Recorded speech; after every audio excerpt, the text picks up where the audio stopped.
Bismillahirrahmanirrahim. Assalamualaikum warahmatullahi wabarakatuh. Waalaikumsalam warahmatullahi wabarakatuh. Waalaikumsalam warahmatullahi wabarakatuh. Hamdan wa syukranillah, salatan wa salaman ala rasulillah, wa ala alihi wa ashabihi wa mawalah. Allahumma alimna ma yanfa'una, ya Allah ajarkanlah kami ilmu-ilmu yang bermanfaat untuk kami, wanfa'na bima 'allamtana, dan berikanlah kemanfaatan atas apa yang telah Engkau ajarkan kepada kami, wazidna min karamika ilman ya rabbal alamin, dan tambahkanlah kami ilmu pengetahuan dari sisi perbendaharaan-Mu ya Allah Tuhan semesta alam. Oke, siswa-siswi kelas 12 SMA Global Islamic Boarding School yang senantiasa di dalam naungan dan lindungan Allah Subhanahu wa taala. Insyaallah pada kesempatan pagi yang penuh berkah kali ini kita akan membahas topik terakhir dari bab pernikahan pada kesempatan kali ini dengan tema beberapa persoalan dalam rumah tangga ya. Setelah sebelumnya pada pertemuan-pertemuan sebelumnya kita sudah membahas langkah-langkah mengawali dalam membina hal-hal dalam membina rumah tangga seperti proses khitbah atau lamaran, proses mahar, akad nikah, dan berbagai macam bentuk pernikahan yang harus dijauhi, ya, tidak dibolehkan.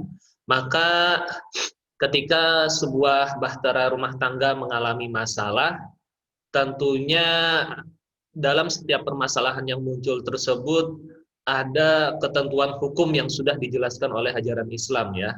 Dalam ajaran Islam setiap permasalahan keluarga tersebut sudah ada ketentuan hukumnya, yang mana ketentuan hukum tersebut ditetapkan dan dijelaskan dengan sebaik-baiknya dalam Al-Quran dan hadis supaya umat Islam dapat menjalani kehidupan rumah tangganya dengan baik dan mencapai cita-cita dari rumah tangga tersebut, yaitu sakinah, mawaddah, warahmah ya, ketenangan, kasih sayang, dan sakinah itu ketenangan, mawaddah itu kasih sayang, warahmah mawaddah itu ya, cinta kasih, dan rahmah itu kasih sayang. Nah, itu tujuan puncak ataupun utama dari sebuah pernikahan yang ditetapkan oleh ajaran Islam untuk sekalian umat manusia, ya, supaya tenang hatinya, saling mengasihi, saling menyayangi. Oke, namun terkadang dalam rumah tangga ada masalah. Nah, bagaimana menghadapi masalah-masalah tersebut dalam ajaran Islam sudah ditentukan penjelasannya ya. Pertama, permasalahan yang sering terjadi adalah nusyuz atau durhaka ya. Nusyuz atau durhaka. Ya, jangan terlalu fokus dengan gambarnya ya. Nusyuz atau durhaka ini terjadi dari dua arah. Arah suami durhaka kepada istrinya, ataupun istri durhaka kepada suaminya. Jadi nggak melulu nusyuz itu dari istri ke suami ya.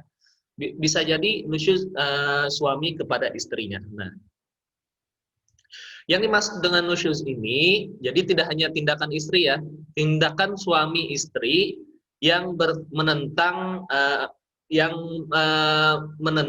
pasangannya. Tindakan istri menentang laki-laki suaminya, tindakan suami yang menentang istrinya ya.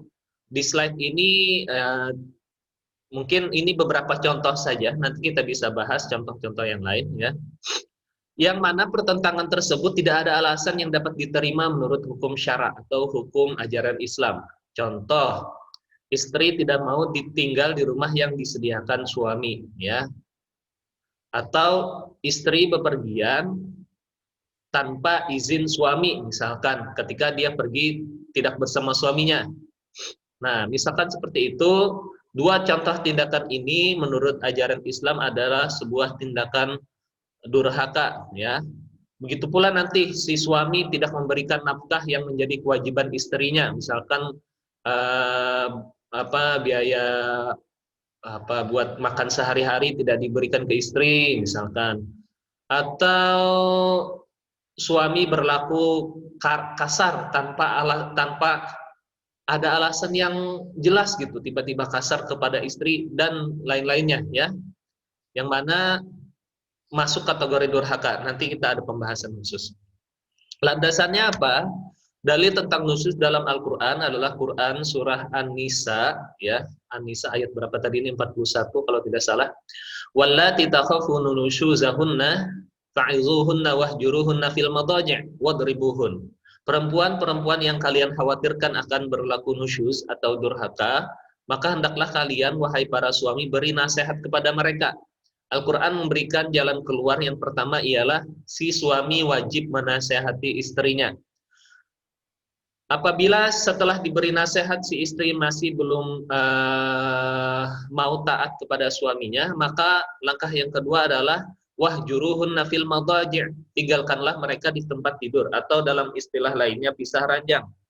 Wadribuhunna, dan apabila hal tersebut masih belum membuat si istri masih tidak mau mentaati suaminya, maka si suami diperbolehkan untuk memukulnya dengan syarat pukulan tersebut bukan pukulan yang dapat melukai, ya. Al-Quran memang membolehkan suami untuk memukul istri, akan tetapi pukulan tersebut masih dalam kategori pukulan mendidik. Sebagaimana seorang ayah mendidik anaknya boleh memukul dengan syarat tidak boleh melukai, ya. Tujuan dari pukulan tersebut untuk menegaskan bahwa perbuatan si istri atau si anak yang durhaka tersebut sudah keterlaluan, yang mana perlu mendapatkan perhatian khusus oleh mereka, misalkan, ya. Nah, syarat pukulan ini tidak boleh pukulan yang membuat bengkak atau luka lecet dan lainnya, nggak boleh. Pukulan tersebut hanya menegaskan bahwasanya orang yang dipukul telah melakukan sesuatu yang sangat tidak bisa ditolerir, ya. Artinya sudah sangat keterlaluan. Maka dia perlu ditarik perhatiannya. Nah, misalkan, ya. Itu misalkan, ya. Jadi tidak boleh memukul dengan pukulan yang melukai, membuat seorang cedera, ya, lebam, mukanya benyok, penyok, itu nggak boleh. Apalagi sampai membuat orang yang dipukul itu cacat, ya. Maka akan beda kasus lagi kalau sampai cacat itu. Malah si pemukul yang bisa dituntut. Nah, begitu pula jika si istri menemukan laki-laki berbuat durhaka, ya, ada ayat Al-Qur'annya, wa ini imra'atun khafat min ba'liha nusyuzan au i'radan, jika seorang perempuan atau istri khawatir dengan suaminya akan berbuat nusyuz ataupun bersikap tidak acuh, tidak peduli dengan istrinya, maka fala junaha 'alaihima ayyusliha bainahuma sulha, maka keduanya dapat mengadakan perdamaian yang sebenarnya. Wassulhu khair, dan perdamaian ini lebih baik, ya, bagi mereka. Perdamaian di sini bisa dengan cara orang kita menyebutnya islah, damai, berdamai. Si suami si istri meminta seseorang yang dihormati oleh suaminya untuk memberikan nasihat bahwasanya perbuatan suaminya yang acuh, nggak perhatian dengan istri, tidak melaksanakan kewajiban suaminya, misalkan, bahwasanya perbuatan tersebut tidak patut atau terlarang, maka si istri boleh meminta atau konsultasi, bukan meminta bantuan orang lain, orang ketiga, entah itu keluarga si suami ataupun boleh di luar keluarga suami, selama orang tersebut memang didengarkan perkataan mereka oleh si suami, ya. Karena pada kondisi tersebut apa yang dikatakan istri udah nggak didengarkan suami lagi, misalkan, dan itu adalah yang terbaik, ya. Berdamai itu adalah yang terbaik. Apabila sudah nggak bisa berdamai lagi, si suami memang udah keras kepala, terlalu durhaka, dan si istri udah nggak tahan dengan kondisi hal tersebut, kondisi seperti itu, maka si istri boleh mengajukan khulu. Khulu itu adalah cerainya, permintaan cerai dari istri, ya. Kalau talak itu nanti keputusan cerai dari suami. Nanti kita bahas apa itu khulu, apa itu talak, ya. Ini pembahasan nusyuz dulu. Nah, oke. Sampai di sini jelas udah, ya. Nusyuz itu artinya apa secara bahasa dan istilah, ya, durhaka. durhaka dari suami ke istri atau istri ke suami. Ya. Ada pertanyaan masalah nusyuz atau sudah jelas? Boleh pakai lewat chat ataupun langsung suara.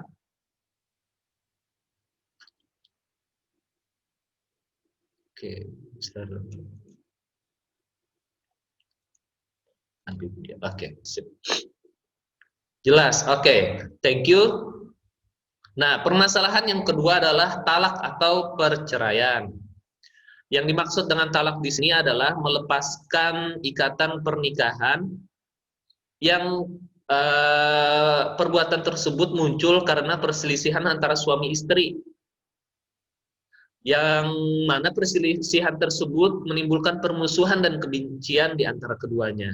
Ya, ada masalah suami istri, terus tidak bisa didamaikan keduanya, maka daripada berantem terus, saling benci terus dua-duanya, sehingga mengakibatkan misalkan si anak terlantar atau tersakiti gara-gara konflik tersebut, maka diperbolehkan bagi mereka berdua untuk melepaskan ikatan pernikahan yang disebut dalam ajaran Islam dengan istilah talak atau perceraian.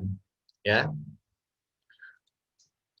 bahasa syariatnya talak, ya, bahasa Indonesianya cerai. Nah, dalam ajaran Islam ada dua jenis talak, ya. Ada dua jenis talak. Yang pertama talak raj'i atau talak sementara, berpisah sementara, yang artinya masih bisa rujuk kembali. Yang kedua adalah talak bain atau talak selamanya, yang mana artinya si suami tidak bisa merujuk atau kembali kepada istrinya. Jadi ada dua macam, talak raj'i dan talak bain. Landasannya apa? Landasannya Quran surah Al-Baqarah ayat 229, at-talaqu marratan fa imsakum bima'rufin aw tasrihum biihsan. Talak yang dimaksud di sini adalah talak raj'i.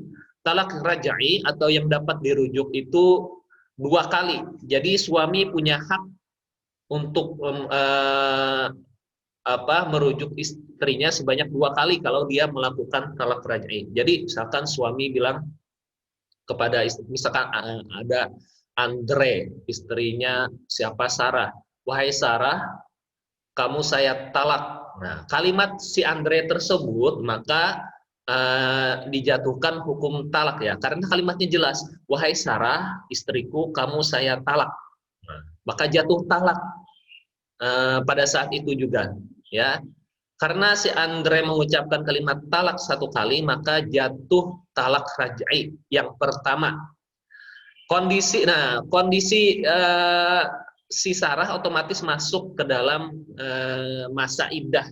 Masa iddah berlaku setelah jatuh kalimat perceraian tersebut. Berapa lama masa iddah nanti kita ada pembahasannya. Nah, selama masa iddah tersebut, si Andre boleh kembali kepada istrinya si Sarah atau menceraikannya dengan cara yang baik, ya. Jadi fa imsakum bima'ruf, boleh dia rujuk lagi dengan cara yang baik, artinya memperbaiki pergaulan mereka, atau tasrihum bi ihsan, ceraikan dengan cara yang baik. Kalau si Andre nggak mau kembali dengan istrinya, maka cukup maka ketika masa iddahnya selesai, si Andre tadi nggak bisa kembali dengan istrinya, ya. Jadi ada dua pilihan, balik atau enggak, selama talak tersebut masih dalam kategori talak raj'i. Adapun talak bain, ya, talak bain itu ada dua ketentuannya. Ada dua macam jenis talak bain, yaitu si Andre bilang kepada istrinya si Sarah tadi, wahai Sarah, istriku, kamu saya talak 3. Ketika si Andre bilang seperti itu, kamu saya talak 3, berarti si Andre bermaksud untuk menceraikan istrinya selama-lamanya. Talak 3, talak yang perpisahan selama-lamanya. Tidak ada hak rujuk bagi si Andre ketika dia mengucapkan kalimat tersebut. Wahai Sarah, istriku, kamu saya talak 3. Nah, itu contoh yang pertama. Contoh yang kedua adalah Wahai Sarah istriku, kamu saya talak, kamu saya talak, kamu saya talak. Ketika si Andre mengucapkan 3 kali kalimat talak, berarti dia sudah menceraikan istrinya sebanyak 3 kali. Berarti sama seperti kalimat yang pertama tadi, kamu saya talak 3, sama dengan kamu saya talak, kamu saya talak, kamu saya talak. Nah, itu sama artinya ya. Itu sama artinya. Ketika seorang suami, dalam kasus tadi si Andre mengucapkan kalimat tersebut kepada istrinya, baik istrinya itu ada di hadapan dia, ataupun melalui perantaraan orang lain. Misalkan Andre ngomong kepada Sule, ya, Sule, sampaikan kepada istriku Sarah bahwasanya saya mengatakan kalimat ini kepada dia. Maka pada saat dia menyampaikan pesan seperti itu, jatuh cerai hukumnya, ya, sah perceraian, kalimat cerai yang diucapkan oleh si Andre. Nah, ketika si suami, si Andre tadi bilang kalimat seperti itu, maka tidak ada lagi bagi si Andre untuk tidak ada hak bagi si Andre untuk merujuk istrinya, ya. Istrinya masuk ke dalam masa iddah, tetapi si Andre nggak punya hak. Nah, itu bedanya talak raj'i dengan talak bain. Kalau talak raj'i, si Andre masih bisa balik, masih bisa rujukan dengan istrinya. Akan tetapi kalau si Andre mengucapkan talak bain yang talak selamanya tadi, maka nggak bisa balik lagi. Ya. Oke, itu contoh macam-macam talak dan contohnya ya. Nah, ini ayat yang lain berbicara tentang talak ya. Ya ayuhan nabiyyu idza talaqtumun nisaa fatalliquhunna li'iddatihin. Wahai Nabi, apabila kamu menceraikan istri-istrimu, maka hendaklah kamu apa nih, nggak kelihatan Mister? Kamu ceraikan mereka pada waktu mereka dapat menghadapi iddahnya. Artinya dalam waktu yang wajar. Ya, yang mungkin gitu. Oke. Next. Nah, untuk talak sendiri ada hukum-hukumnya ya. Talak yang hukumnya wajib, contohnya ialah apabila terjadi perselisihan antara suami istri dan hakim agama di sini ya, hakim peradilan agama sudah memandang perlu keduanya bercerai, maka hukum talak pada saat itu wajib. Ada talak sunnah, yaitu talak sunnah kondisinya apabila suami tidak lagi sanggup membayar kewajibannya, berupa nafkah, atau si istri tidak menjaga kehormatan dirinya. Talak yang hukumnya haram atau bid'ah ada 2 keadaan, yaitu pertama menceraikan istrinya waktu istrinya sedang haid. Istrinya sedang haid lalu diceraikan suaminya, maka hukum talak pada saat itu adalah haram atau bid'ah.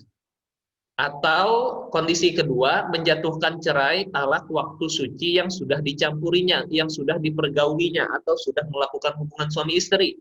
Ya, 2 kondisi ini, ketika suami mengucapkan kalimat talak kepada istrinya, ketika istrinya berada dalam 2 kondisi ini, maka hukum kalimat yang dia ucapkan itu adalah haram. Artinya dia berdosa. Apakah kalimatnya sah? Sah. Ya. Talaknya tetap jatuh, tetapi dia berdosa. Talaknya tetap sah, dianggap sah oleh hukum, akan tetapi si suami yang mengucapkan kalimat talak berdosa. Ya.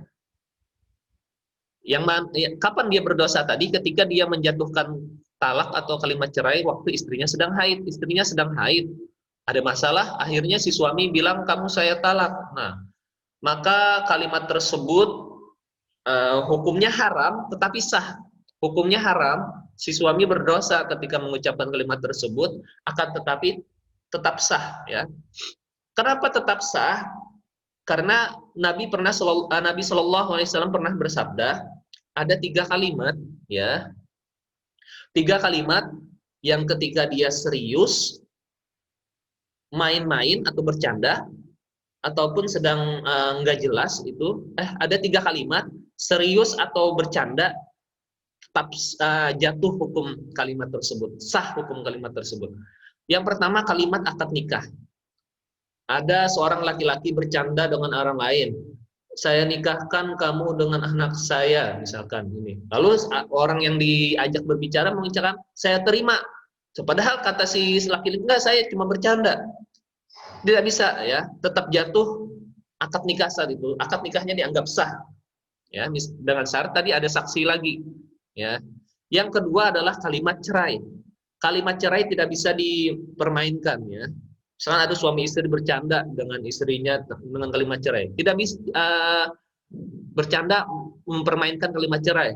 Akhirnya si suami terucapkan kalimat cerai yang jelas, ya, contohnya tadi. Maka saat itu juga si istri masuk dalam kategori dalam kondisi sudah diceraikan. Tergantung kalimat cerainya seperti apa, kalimat cerai raj'i atau kalimat cerai bain. Raj'i masih bisa rujuk, bain jatuh selamanya cerai.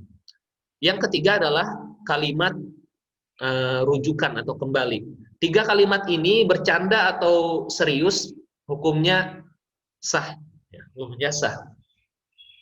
Oke. Kalau talak raj'i itu kan masih bisa rujuk selama masa iddah. Misalkan rujuk lagi saat lewat masa iddah, itu nggak boleh nggak? Nah, kalau sudah lewat masa iddah, namanya bukan rujuk, namanya nikah kembali. Namanya menikah kembali, menikah ulang, menikah kembali atau menikah ulang. Tentunya rujuk dengan menikah kembali tidak sama. Kalau menikah kembali artinya kamu harus melakukan akad nikah. Ada saksi, ada wali, dan juga si suami wajib menyediakan mahar kembali. Kalau rujuk tidak perlu, ya. Kalau rujuk cukup mengucapkan kalimat, saya rujuk kembali dengan istri saya kembali kepada istri saya. Tidak ada wali, tidak ada saksi, tidak ada mahar. Itu bedanya, ya. Yang mana lebih hemat biaya? Paham, Ferdi? Itu perbedaannya, ya. Rujuk terjadi pada masa iddah. Kalau di luar masa iddah namanya nikah kembali. Nah, kalau talak 3 tidak ada lagi rujuk, tidak ada hak rujuk bagi suami untuk kembali kepada istrinya, dan tidak ada nikah ulang. Kecuali, nanti ada pengecualian, si suami yang mentalak 3 istrinya boleh kembali dengan istrinya setelah si istri menikah dengan orang lain, setelah si istri menikah dengan orang lain dan diceraikan oleh orang tersebut, baru si suami pertama boleh menikahi istrinya kembali. Nah, itu yang kita bahas kemarin dengan istilah nikah muhalil, ya, yang mana pernikahan tersebut tidak diperbolehkan kalau sengaja emang seperti itu. Lanjut. Nah, ini contoh kalimat cerai. Kalimat cerai ada 2 macam, kalimat yang jelas, ada kalimat yang tidak jelas. Kalimat jelas contohnya si Andre tadi bilang kepada istrinya, kamu tertalak atau kamu saya ceraikan. Ketika Andre bilang kepada istrinya Sarah dengan kalimat seperti ini, kalimat saya ceraikan kamu, maka si Sarah otomatis jatuh ke dalam masa iddah. Atau sindiran, kalimat sindiran. Kalimat sindiran ini harus ditegaskan dulu maksud si suami apa, ya. Karena kinayah atau sindiran ini antara cerai yang dimaksud atau bukan. Contoh kalimat sindiran, misalkan Andre bilang kepada istrinya, Sarah, pulang saja kamu ke rumah keluargamu. Nah, pulang di sini apa maksudnya? Pulang disuruh silaturahim kepada keluarga si Sarah, atau berpisah maksudnya. Nah, ini yang maksud dengan kinayah atau sindiran. Harus diperjelas kalimatnya itu maksudnya apa. Kalau si suami bilang maksud saya dengan kalimat itu adalah bercerai, maka jatuh talak. Tapi kalau yang si dimaksud suami maksudnya adalah itu menyuruh si Sarah untuk silaturahim dengan keluarganya, maka bukan kalimat cerai.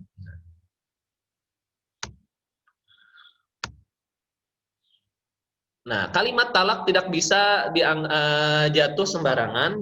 Yang pertama, suaminya yang mengucapkan adalah orang yang mukallaf. Dia berakal, sadar, sudah balik dan tidak dipaksa, maka talak tersebut sah. Kalau sebaliknya si suami tidak berakal, terus mabuk misalkan. Nah, untuk mabuk ini ada perbedaan hukum di antara para ulama. Ada ulama yang mengatakan talaknya orang mabuk itu jatuh atau sah. Ada yang bilang talaknya itu tidak sah, ya. Masing-masing mempunyai landasan tersendiri. Syarat yang pertama suami mukallaf, ya. Syarat yang kedua, pernikahan tersebut, istri yang diikat dengan pernikahan tersebut pernikahan yang sah dalam ajaran Islam, ya. Pernikahan yang sah. Kemarin kita sudah bahas bentuk-bentuk pernikahan yang tidak sah, ya. Kalau pernikahan tersebut terjadi tidak sah, maka tidak ada istilah cerai antara suami dan istri, karena memang pernikahan mereka tidak sah. Jadi mereka itu bukan suami istri, ya. Contohnya kemarin pernikahan beda agama, pernikahan antara pasangan yang sesama mahram atau sepersusuan, sepersusuan ataupun saudara. Terus pernikahan karena ada siasat tertentu, tadi kemarin sudah kita bahas, ya.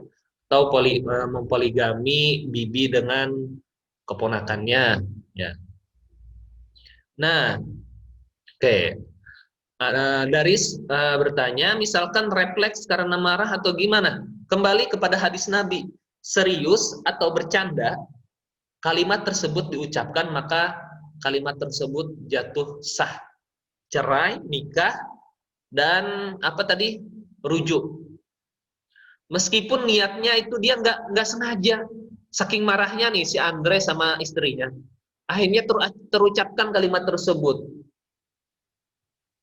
Marah, dia ucapkan kalimat tersebut, jatuh, ya. Bercanda aja jatuh, apalagi marah, ya. Bercanda, nggak bercanda, serius, nggak serius, jatuh kalimat tersebut. Kenapa Nabi mengatakan hal tersebut? Tujuannya adalah supaya tidak bermain-main. Jangan dipermainkan kalimat tiga kalimat tersebut, jangan dipermainkan. Nikah, rujuk, cerai, jangan dipermainkan, ya. Karena tiga kalimat ini tiga kalimat pamungkas untuk mempersatukan ataupun memisahkan dua orang insan. Kalau kalimat tersebut begitu agungnya, begitu ininya, maka sepantasnya kalimat tersebut diposisikan dengan sebaik-baiknya. Jangan dijadikan sebagai permainan. Nah, itu tujuannya, ya. Islam memberikan arahan kepada umatnya untuk memperhatikan posisi sebuah kalimat. Kayak kalimat syahadat gitu.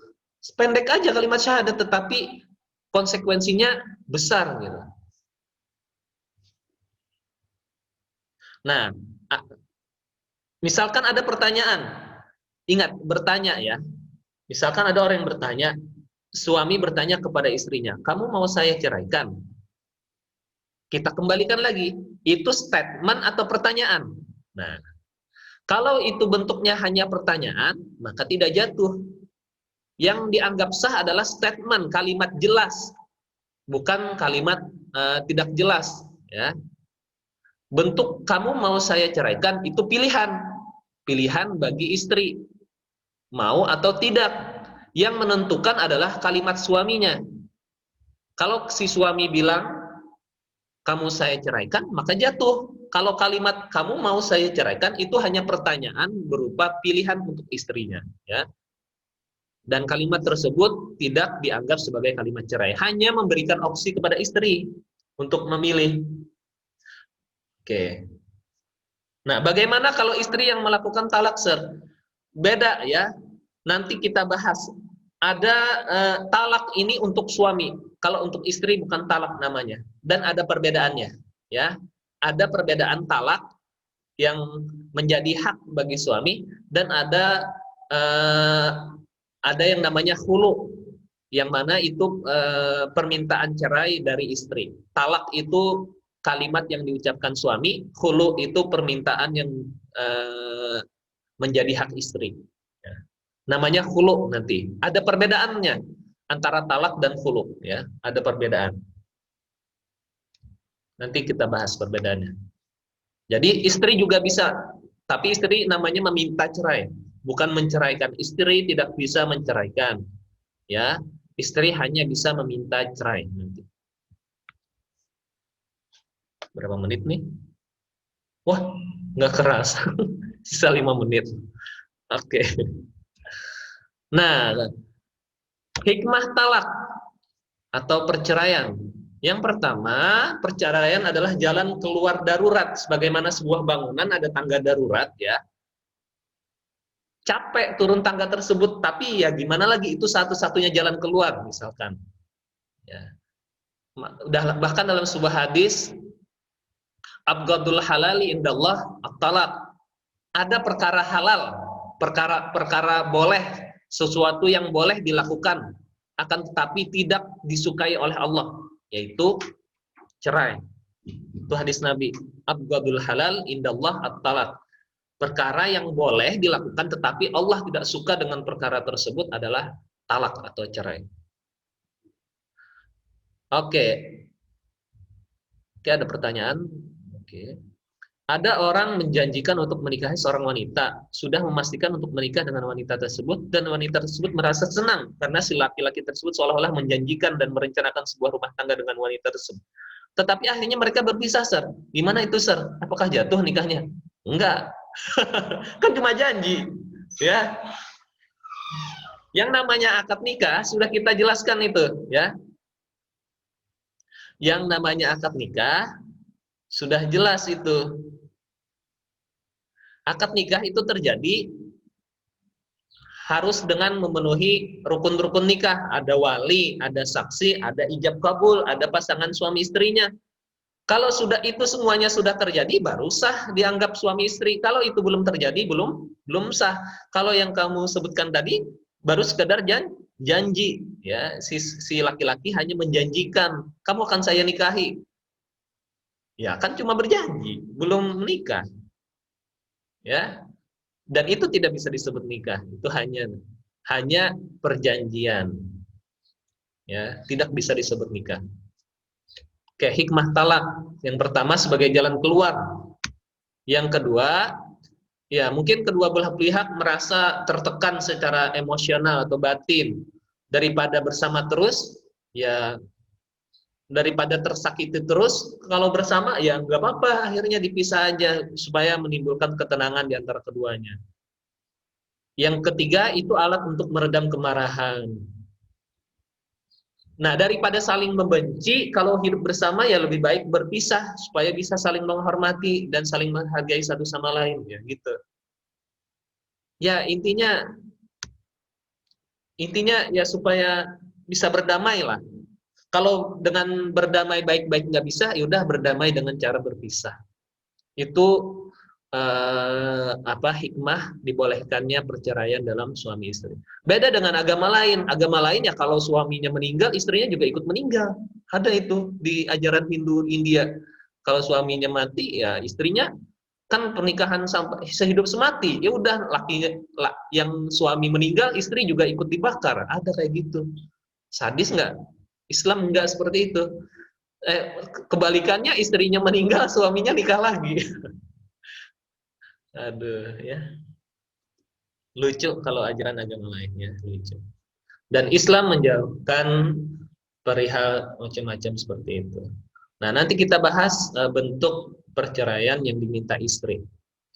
Masih ada namanya nanti li'an, saling melaknat satu sama lain, terus fasakh, si suami istri saling mencintai, tapi apa daya pernikahan mereka wajib dipisahkan, ada kasusnya seperti itu.